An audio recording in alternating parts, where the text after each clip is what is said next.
1099 form for tax filing purposes. Meanwhile, GDOL continues to work with Governor Lulian Guerrero and Congressman Michael San Nicolas on finding a solution for those working reduced hours who may not be eligible for the second round of PUA. And we're going to head right into the Zoom room where we do have Guam Department of Labor Director David Dell'Isola with the latest updates on PUA. Good morning. Morning, Dave. Good morning, Sabrina. Good morning, Chris. How you guys doing today? We're doing good. Let's just go ahead and start with this. I like to call it the bombshell revelation that we know now that those who are working reduced hours are not eligible for pandemic unemployment assistance. But it came out that they weren't even eligible last year, right? So can you kind of walk us through this chain of events and this announcement? Well, somewhere in July, they basically came out with this guidance that, reduced hours wasn't not a qualifying event under the JJ eligibility. We didn't see it.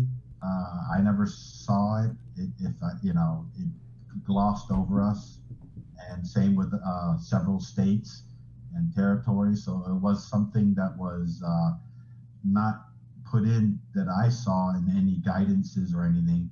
So, and they realized that. So they decided to go ahead and, release it in a guidance and inform those and everybody else that this is the case and that you have to take the corrective actions. So as soon as I saw it and clearly, as you kind of saw unfold, it took me a couple of days to call them up and figure out that is this actually true and why is it true, and it's going to have a devastating effect here on Guam, and they totally understand everything that I said and sympathize. But once the attorneys get a hold of these the Congress's bills, then they interpret it, and you have to pretty much stick to what was passed. And so those who received PUA last year and who were working reduced hours, they weren't supposed to get it, but will anybody have to pay any of these benefits they received back? My understanding that moving forward, as long as we change and notify, then everything will be fine. They recognize, like I said, that it wasn't anything intentional. It was something that was overlooked, and there was enough people in the same condition as us that they recognized that, maybe we didn't press it out hard enough or didn't get it out enough, that, there's too many of you guys that did that. So yes, we're correcting it, and I am looking into the fixes. I've came up with 2 possible fixes, and I'm working with the congressman and the governor to see to implement or to get those 2 fixes sent out to see which one might work or might not. It all depends on the new administration and the new Congress. When you say you have these fixes that you're working on with the congressman, what would these fixes accomplish if we're able to run them up the flagpole and get them approved? Well, it's a good question. In the research and in talks with USDOL, the 4 or 5 talks that I've had with them, I've noticed, first off, Congress could pass an amendment. They tried to pass an amendment on September 30th, the Senate. Congressman Wyman and Schumer, who's now the Senate lead, they had an amendment in there that would fix the reduced hours. It went to finance, but it didn't get it out, and it wasn't voted on. So Congress does have a fix. They do realize that it's there. It just didn't get carried on. And then with the new PUA that came out at the end of the year, they either missed it or didn't want to put it in. But there is a fix, an amendment that's there. That's one fix. The other fix is on the 11 eligible criteria. There's the last one that's called the KK, and that's at the discretion of the Secretary of Labor. And he added one in there, and that was for the self-employed and gig workers, that allows them to open up But if they open and they still have a severe diminishment, reduction in their income, then they could still be eligible for PUA. And we could ask the Secretary of Labor to include another part in KK that would allow for reduction of hours to be included as an eligible event. I'm working with the governor's office to write up a new Section KK that would allow it and send it up to Department of Labor. I spoke to the congressman. I know he wrote a letter to include with a bunch of other, I think 10 other congressmen, yeah. and is writing the Biden administration to see about getting a fix into. So the problem is the timing, of course. We don't have a Secretary of Labor in place. The new administration is just walking in. So there's a lot of things going on, but you know, I'm armchairing it, and you know, there's a Biden stimulus bill. They could put in that amendment in that bill, but you know, I'm not that's not in my pay grade. But those are just the fixes that I've been studying and came up with. I just got to say, this last couple of weeks with this PUA, it has just been a whirlwind of crazy. So you came out, you said people with reduced hours will not qualify moving forward. Then we had the congressman say, they had a press conference, that Dave Dell'Isola doesn't know what he's talking about. Now it turns out, forgive me, Dave, that you both don't know what you're talking about. How did this get past us? You know, when you say I don't know what I'm talking about, I only know what was put in front of me and what was given to me. And if I don't see it, then I can't do it. Right. So, yeah. I didn't find it along with other states, so it wasn't clear. And, you know, in the middle of standing up a huge program like this, you know, I had War and Peace novel full of information that we were implementing. And they tried to show me one little paragraph that was in there that I should have caught. And they recognized, too, that maybe they could have made it better and stronger. Everything that we did was always transparent. Everything that we did with reduced hours was well advertised and educated on the public. So I think there's enough blame for everybody, but that doesn't fix the problem. And I'm not going to worry about that. I'm trying to worry about trying to get a fix in and moving forward. And, you know, it's their program and they make the rules, and they can change the rules. They can make the adjustments to the rules. I'm just trying to keep getting it out, the money out to the public, and run it well. And like I said, if I don't see it or they don't tell me about it, then I can't implement it. Right. And it's not like we were the only jurisdiction that this got by. Yes, there's, like I said, there are, I don't know how many states, but there are many states, and they even said it. They said, Dave, you're not, don't worry about it. You're not the only one. There are other states that we're working with to get this fixed. So when we were on the technical assistance call and they brought that up, it was the states that were chiming in with the questions like, what? When did this happen? Why is this? So when I was in shock and I heard all these other states calling in and with this in disbelief, then I know that at least it's just not me that missed it. Yeah. And yes, it's my fault, but like I said, if I don't see it and you don't put it in front of me, then I can't implement it. How many people got the reduced hours PUA, and do you have a rough figure of how much money it was? No, we don't, because the system doesn't differentiate between reduced hours or unemployed. It just a claimant is a claimant, whether you qualify and you get paid or you're not qualified and you don't get paid. There is a script, or I'm sure there's programming that would take weeks to put in there to differentiate a qualified claimant that's getting a reduced amount. But like I said, I know working with these software it's not so easy to write scripts and get it programmed It is something that on our Thursday meeting with the software vendor that we're going to discuss and see if I can get it pulled out and or how difficult it would be moving forward so that I have an idea. But I know it's a significant amount. Right. We had a comment here from Gene. So those who claimed reduced hours since July of last year, do they need to pay it back? Straight answer, please. Just a yes or no. No. But moving forward, do not file. For this PUA 2, or what you want to call after December 27th, that was when I came out with the instructions that all the reduced hours, hold off filing until we get this either solved or settled one way or another. So that's what I'm saying is don't file it, because essentially if we don't get it fixed and you get that money, it will be labeled as an overpayment and you'll have to pay it back. Right. And that's something that I don't want, people to get into that predicament. I know Bree said Congressman Nicholas has a press conference scheduled for today. Do you have any idea what he's going to be saying?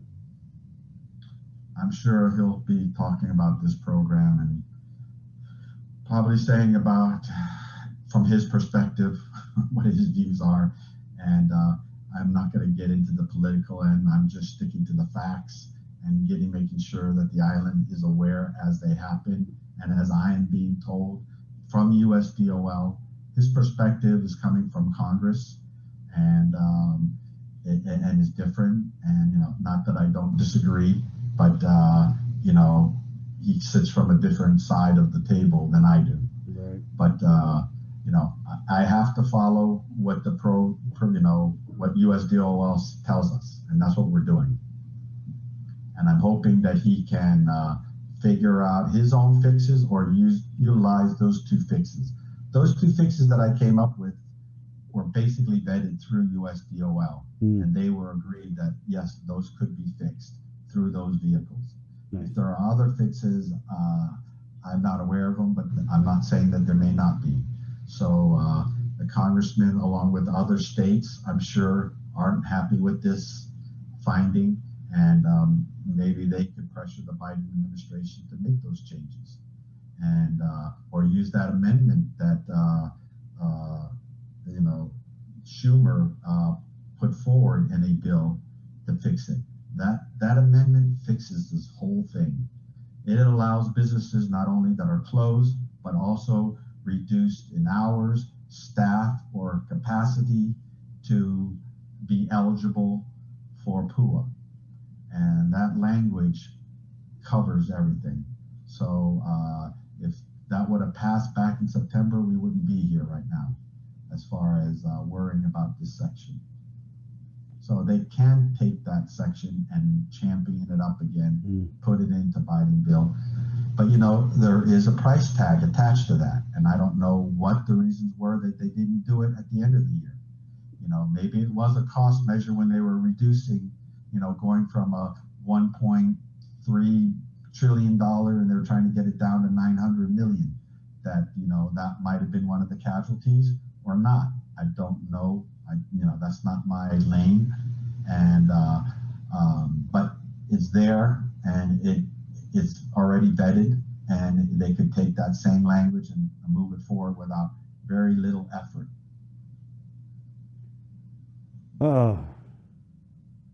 I was talking on the way into work that if this holds and people don't have to pay this the reduced hours benefits from last year back, our people are so fortunate to get that assistance that they weren't supposed to get.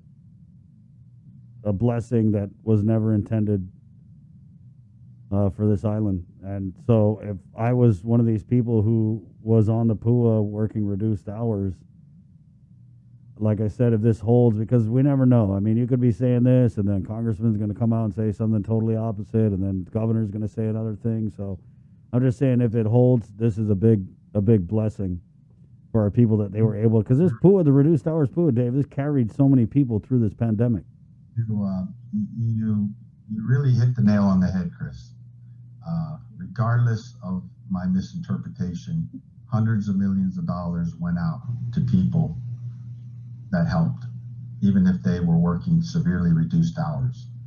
So, you know, although I misinterpreted, I'm not really sorry because we did help a lot of people, and it's my people and my families, and, you know, so I'll take the slack. You can do whatever you want, but you know, the money helped the people in the most critical time. And hopefully now, when we're recovering, people can get up and start to look for work, and I'll try to help them and retrain them and get them going. And remember, there's still a lot of people who are not reduced hours but are laid off. That, you know, we just batched over $20 million last week. That's $20 million that's still going out their economy and helping people. So we continue to move this program forward, and we continue to pay it out. We're pretty much up to date, and I will continue to get, you know, this money into the economy. So although it may have been a blow, but we're not knocked out, you know. Yeah. And I'll continue to fight this fight because I don't like this just as much as everybody else that's in that category. So my last breath, I will still fight this to ensure that we can get it in and get it eligible and get it paid.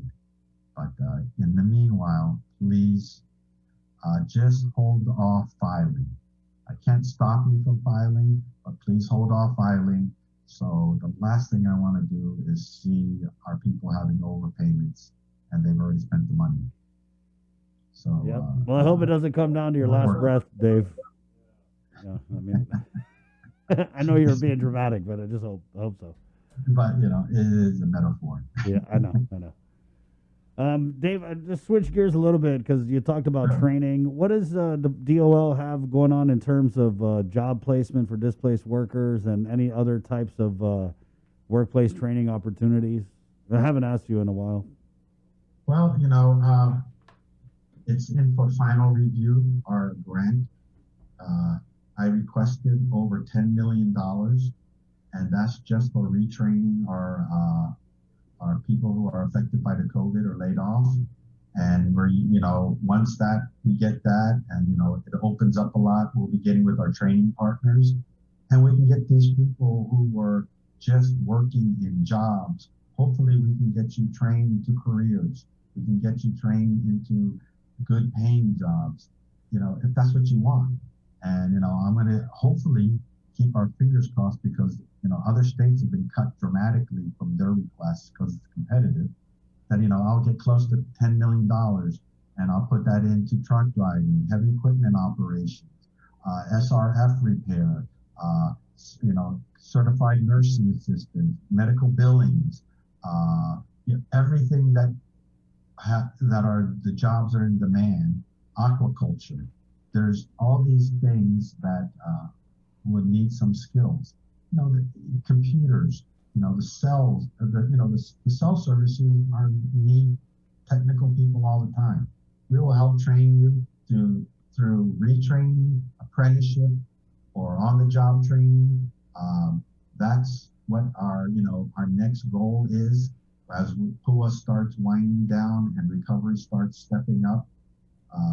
My job is just going to shift from PUA to rebuilding the economy and our workforce.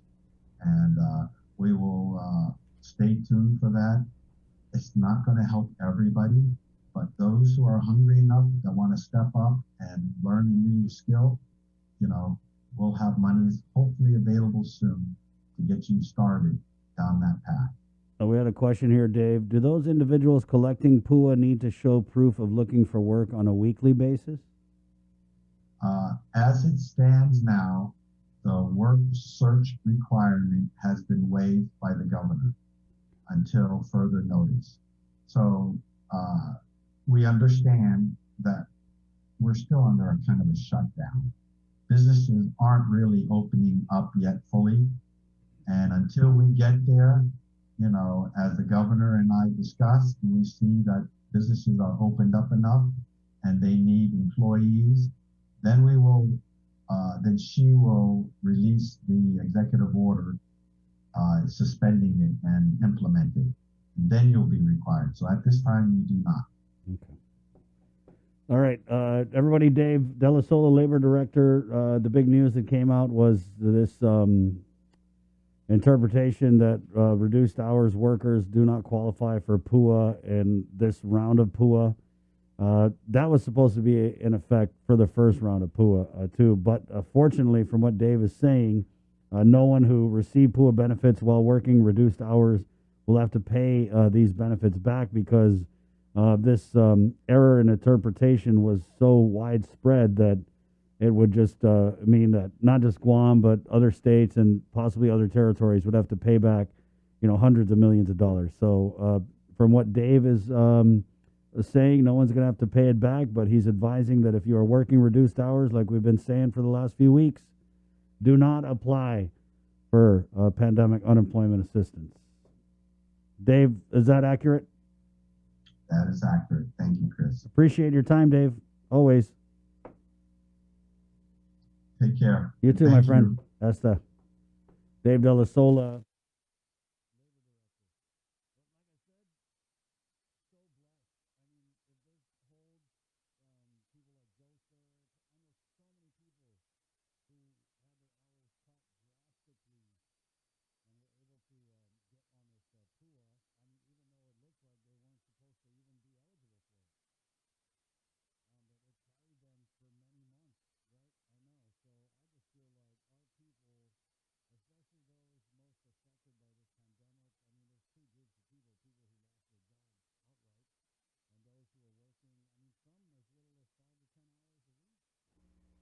We're able to get these benefits, and I mean, we dodged a bullet.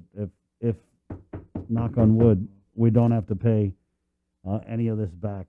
Okay. That being said, Dave, again, the official interpretation that his office and our PUA program locally is following is that those who are working reduced hours do not qualify. And then just to clarify, because Bree had messaged me here, I don't think Congressman San Nicolas is having a press conference today. It's actually a webinar on the export-import support from external lenders. So I'm pretty sure we're going to put out a request for a comment from the congressman about this. It's 7:10, Tuesday, January 26th. We'll take a quick break, and we're coming back with the newly elected vice chair of the Board of Education, Dr. Mary Okada. Next on